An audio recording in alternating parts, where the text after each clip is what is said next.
Welcome back to another episode of the Women of Ouija. Ouija.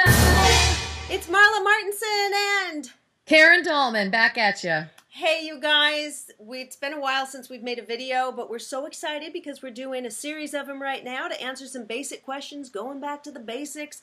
Karen and I are just two California girls who happen to love communicating to the other side.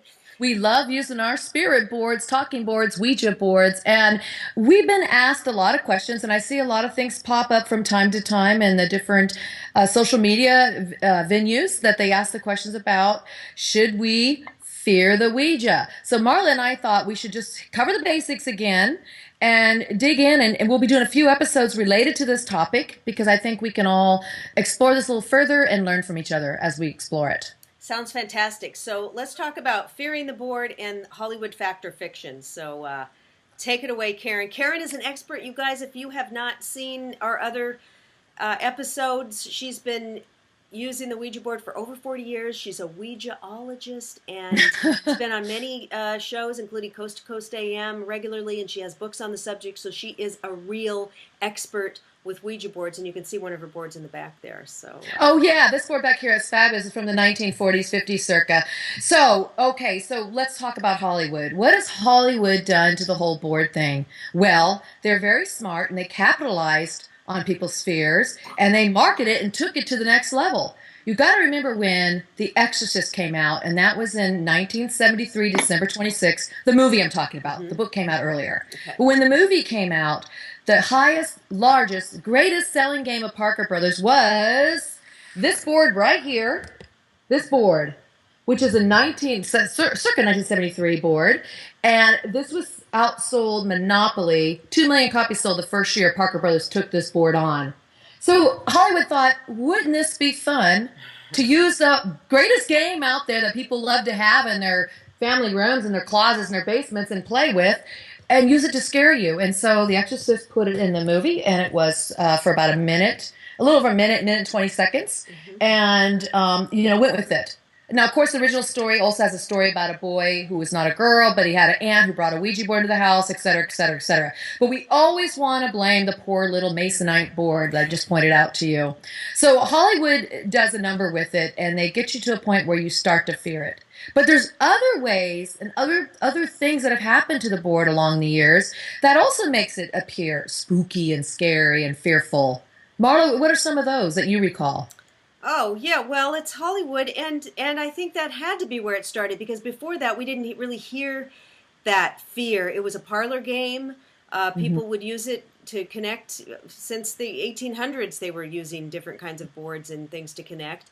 Whenever I look on the internet, I see all these scary stories. Don't do it. A demon's going to take over your body, or the planchette flew across the room, or some things were flying around. I've never had that experience. Nothing's ever flown around. Nothing's moved by itself. I've never heard any knocks or noises.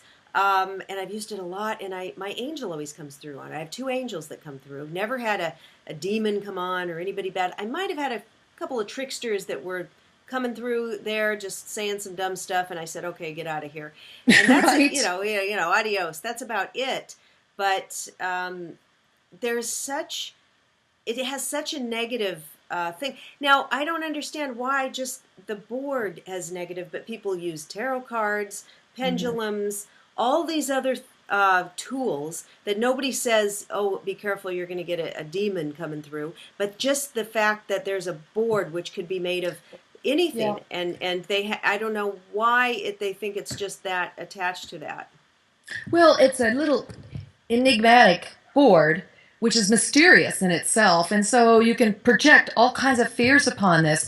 Again, it's a tool that's outside of ourselves, so people want to go, ooh, scary, you're opening doors to hell, or demons will pop through, or demons. I wonder if, while I'm drinking with my Ouija mug, I'm yeah, going to look drink at that me, demon. exactly. So what's interesting is I had somebody write me once and told me Parker Brothers nowadays, Hasbro owns it now, puts warlocks put the little energy into these boards at Hasbro. Really?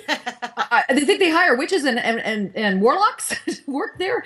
I don't think so. But so that's just being funny. But the truth is, you'll hear a lot of urban mythology. You'll hear a lot of folklore out there, and you'll read it on the internet. And people have stories. And I'm not going to discount anybody's experience because I'll tell you what you believe is what you'll receive.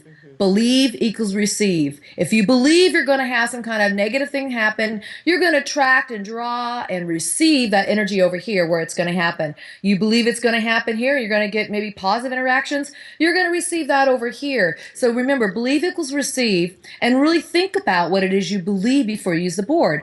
Are you going to believe that story from your sister's brother's uncle, aunt, cousin's dog who once used the board and all of a sudden somebody got really sick? You know, I hear these stories all the time. Believe, I would say, really look at your first-hand experiences yourself. Really do the research. Don't just look at what the fearful stuff is. Look at what's out there too on other aspects of the board. Go further than that. Really start researching divination tools in general. Research the history of the Ouija board. Learn what it comes from. It came out of the spiritualist movement, as Marla mentioned, from the mid-1800s. It came out in 1890. I mean, it was so people could talk to the loved ones that were deceased. It was nothing demonic. It wasn't demonic. It was nothing bad. It was just them having an opportunity to have closure over the grief with their loved ones. So look at the history, learn more about it.